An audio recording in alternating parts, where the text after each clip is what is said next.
Good morning children. कैसे हैं आप सब? आप लोगों ने हाफिली एग्ज़ाम्स दिए हैं अपने।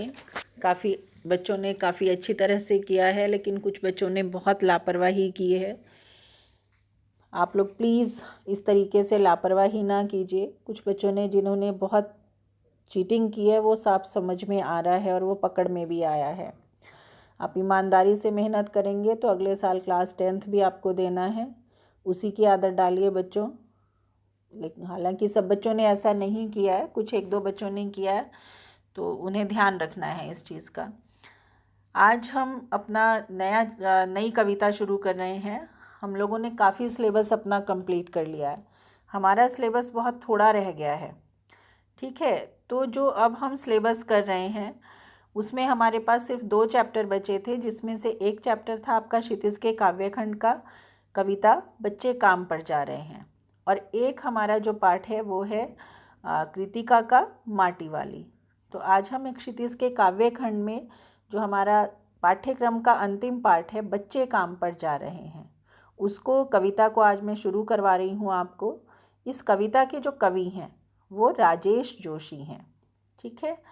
और ये जो आपकी कविता है इसका ये फर्स्ट पार्ट है। इसको यानी आज आपका आधी कविता हम आज करेंगे और बाकी की जो शेष रह जाएगी वो हम कल करेंगे। तो बच्चों आप इस चीज़ का ध्यान रखेंगे और इसमें आपको कविता में जो है वो बहुत ध्यान से सुनना है। सबसे पहले तो ये कविता जो है वो राजेश जोशी जी की कविता है, तो मैं आपको इसमें थोड़ा सा बता देती हूँ। कवि परिचय जो है वो आपको मैं बताऊंगी इसमें कि आपको कैसे करना है, क्या है इनका परिचय। राजेश जोशी जी जो हैं उनका जन्म सन 1946 में मध्य प्रदेश के नरसिंहगढ़ में हुआ। उन्होंने शिक्षा पूरी करने के बाद पत्रकारिता शुरू की। पत्रकारिता यानी जर्नलिज्म का कोर्स किया। जो ये आपके रिपोर्टर्स होते हैं। कुछ सालों तक अध्यापन कार्य किया। अध्यापन कार्य मतलब टीचिंग की उन्होंने, वो टीचर भी रहे। उन्होंने कविताओं के अलावा कहानियाँ, नाटक, लेख और टिप्पणियाँ भी लिखी। टिप्पणी क्या होती है? जैसे संक्षेप में किसी चीज़ के बारे में अपने विचार लिखना, ठीक है। कि ये उनको एक तरह से हम कह सकते हैं कि किसी चीज़ के बारे में निष्पक्षता से लिखना कि वो अच्छा है या बुरा है। और रचना परिचय है उनका, यानी उन्होंने कौन कौन सी रचनाएं की। उनके काव्य संग्रह हैं एक दिन बोलेंगे पेड़, दूसरा काव्य संग्रह है मिट्टी का चेहरा, तीसरा है नेपथ्य में हंसी, और दो पंक्तियों के बीच। आधुनिक कवि हैं। जब आप ये कविता पढ़ेंगे तो उनकी कविता की भाषा से भी आपको समझ में आ जाएगा। आधुनिक कविता क्या है? आधुनिक कविता जब हम पढ़ते हैं तो हमें ऐसा लगता है जैसे हम गद्य पढ़ रहे हैं। हम काव्य नहीं पढ़ रहे हैं बल्कि हम गद्य पढ़ रहे हैं। कहीं कहीं पर तुकांत होने से कविता या शब्दों का जो क्रम है उसके हेर फेर के कारण समझ में आता है कि कविता है। तो इसलिए जो है वो इस तरीके के शीर्षक भी हैं कविताओं के, काव्य संग्रह के। फिर है भाषा शैली। जब आप ये कविता उनकी पढ़ेंगे बच्चे काम पर जा रहे हैं तो आपको उनकी भाषा शैली भी समझ में आएगी कि राजेश जोशी जी की जो भाषा है वो बहुत सरल भाषा है। जब आप कविता पढ़ते हैं तो आपको पढ़ते पढ़ते ही उसका सारा अर्थ समझ में आ जाता है। और इसके अलावा जो उनकी कविताएं हैं वो सामाजिक मुद्दों से जुड़ी हुई हैं। सामाजिक मुद्दे जैसे बाल श्रम है। ये जो आपकी कविता है आपके पाठ्यक्रम में बच्चों के काम पर जाने के संबंध में, ये बाल श्रम से जुड़ी हुई है, क्योंकि हमारे देश में चूँकि आप जानते हैं बहुत अधिक निर्धनता है, गरीबी है, और इस निर्धनता के कारण बहुत सारे छोटे छोटे बच्चे भी पढ़ाई लिखाई से वंचित हैं, खेल कूद से वंचित हैं, और 2 वक्त की रोटी कमाने के लिए उन छोटे छोटे बच्चों को भी काम करना पड़ता है। तो ये जो उनकी कविता है बच्चे काम पर जा रहे हैं, ये उनके ऐसे ही सामाजिक सरोकारों से, यानी सामाजिक जिम्मेदारियों के प्रति जो उनकी जो समझ है, या समाज के प्रति वो जो उनकी अपनी जिम्मेदारियां समझते हैं, उसके संबंध में उन्होंने लिखी है। उनकी कविता में स्थानीय बोली वाणी के शब्द होते हैं। यानी स्थानीय बोली यानी जो एक स्थान विशेष की भाषा होती है उसके शब्द होते हैं, और इसके साथ साथ उन्होंने अपनी रचनाओं में उर्दू के शब्दों का प्रयोग भी किया है। तो ये कविता जो है वो बहुत प्रभावशाली है, और कविता के विषय में भी मैं अभी आपको बताऊंगी। कविता का शीर्षक है बच्चे काम पर जा रहे हैं। ठीक है, तो मैंने अभी थोड़ा सा परिचय आपको दे भी दिया कि ये जो कविता है इसके माध्यम से कवि ने बच्चों से बचपने छीन लिए जाने को बहुत ही प्रभावशाली ढंग से व्यक्त किया है। यानी निर्धनता के कारण बच्चों से उनका बचपन छिन गया है। जिस आयु में दूसरे बच्चे खेलते हैं, कूदते हैं, स्कूल जाते हैं, पढ़ाई करते हैं, मौज मस्ती करते हैं, इन बच्चों को निर्धनता के कारण बचपन का वो आनंद नहीं मिलता है, वो उस आनंद से वंचित हैं। और ये हमारे समाज की एक बहुत बड़ी विडंबना है कि हमारे समाज में वर्ग भेद बहुत अधिक है। वर्ग भेद अर्थात दो समाज के जो विभिन्न वर्ग हैं उनके बीच में आर्थिक विषमता बहुत अधिक है। आर्थिक विषमता यानी कोई बहुत अमीर है, कोई बहुत गरीब है। अर्थ का मतलब धन, आर्थिक धन से संबंधित, विषमता का मतलब अंतर। तो आर्थिक विषमता बहुत अधिक होने के कारण बच्चे जो है वो सबसे ज़्यादा उसके शिकार होते हैं। तो एक तरह से ये कवि ने व्यंग्य भी किया है हमारी व्यवस्था के ऊपर कि ऐसी व्यवस्था किस काम की जिसमें बच्चे खेल, शिक्षा और जीवन के उमंग से वंचित हों। अर्थात इसमें जब आप कविता पढ़ेंगे तो आप ये इसमें देखेंगे कविता में कि लेखक ने ये कवि ने ये बहुत तीखे व्यंग्य किए हैं कि हम इतनी बड़ी बड़ी बातें करते हैं, हमारे नेता इतनी बड़ी बड़ी बातें करते हैं, स्वतंत्रता के बाद से लेकर आज तक शिक्षा व्यवस्था के लिए इतनी बड़ी बड़ी योजनाएं बनाई गई, सबको शिक्षा, सर्व शिक्षा अभियान चलाए गए, लेकिन उनका लाभ सब बच्चों को नहीं मिला। बच्चे उस जो अधिकार से, जो उनका बुनियादी अधिकार है, जो उनका एक हमें कहना चाहिए उनका जन्मसिद्ध अधिकार है, उस अधिकार से वो वंचित हैं। केवल किस कारण? निर्धनता के कारण। अब कई बार लोग कहते हैं कि सरकार की क्या गलती है, सरकार ने तो स्कूल खोल दिए हैं, और अगर लोग अपने बच्चों को वहाँ नहीं भेजना चाहते हैं तो इसमें सरकार की गलती नहीं है। लेकिन अगर वो बच्चे काम पर जाते हैं, नहीं जाते हैं, वो स्कूल जाते हैं, सरकार ने स्कूल विद्यालय खोल दिए, निःशुल्क शिक्षा व्यवस्था कर दी बच्चों के लिए, ऐसी बहुत सारी योजनाएं भी बनी हैं, कार्यान्वित भी हुई हैं। मिड डे मील के बारे में भी आपने सुना है। तो बच्चे स्कूल जाते हैं, ठीक है, और वहाँ उन्हें खाने को भी मिलता है, उनको यूनिफॉर्म भी फ्री में सरकार के द्वारा दी जाती है, उनको बुक्स भी फ्री में सरकार के द्वारा दी जाती हैं, फिर भी बच्चे स्कूल नहीं जाते हैं। तो हम उस कारण को ढूंढने का प्रयास नहीं करते हैं, क्योंकि उसका सबसे बड़ा कारण उनकी निर्धनता है। क्योंकि उन बच्चों को लगता है, बच्चों को तो मन करता है स्कूल जाने का, पढ़ने का, लेकिन उनके माता पिता को लगता है कि जितने समय में ये बच्चे स्कूल जाएंगे उतने समय में तो ये 4 पैसे कमा कर ले आएंगे, तो इनको स्कूल भेजने से क्या फ़ायदा।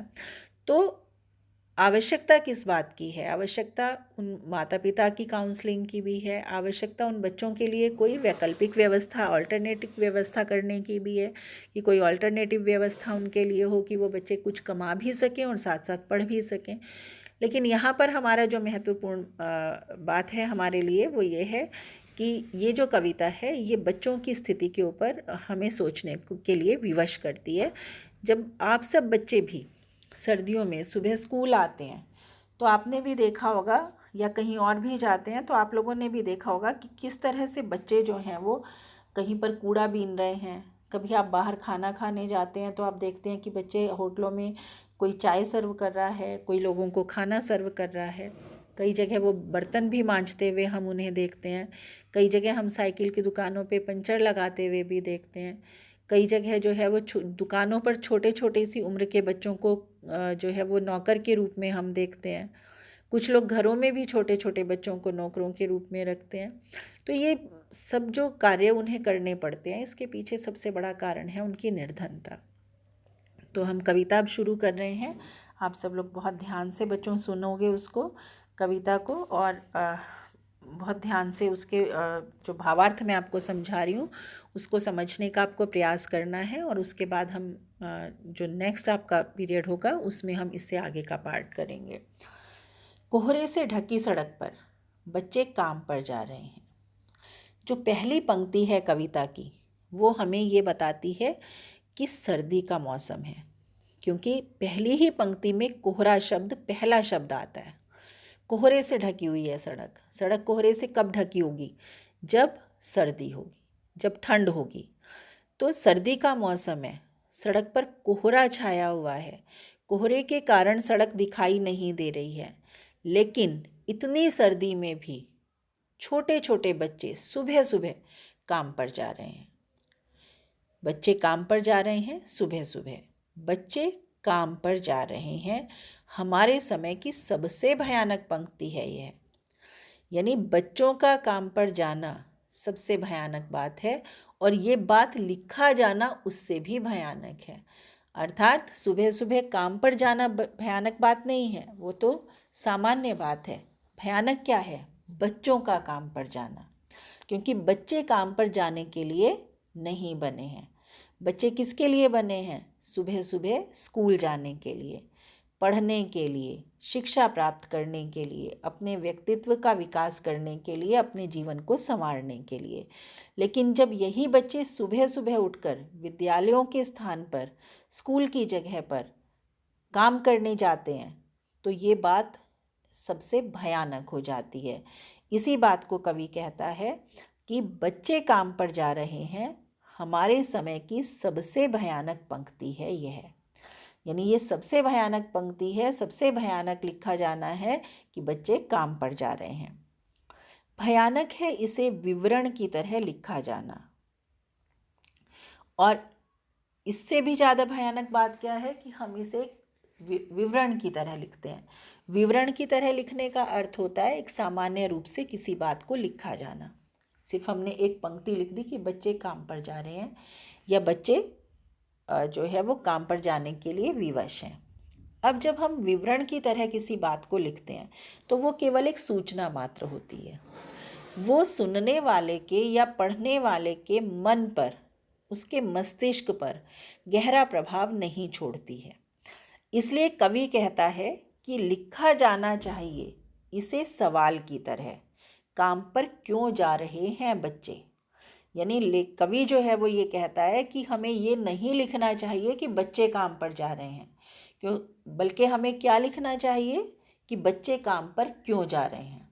जब हम ये लिखते हैं कि बच्चे काम पर जा रहे हैं तो लोग इस पंक्ति को पढ़ते हैं और भूल जाते हैं, वो इसके ऊपर ध्यान नहीं देते हैं।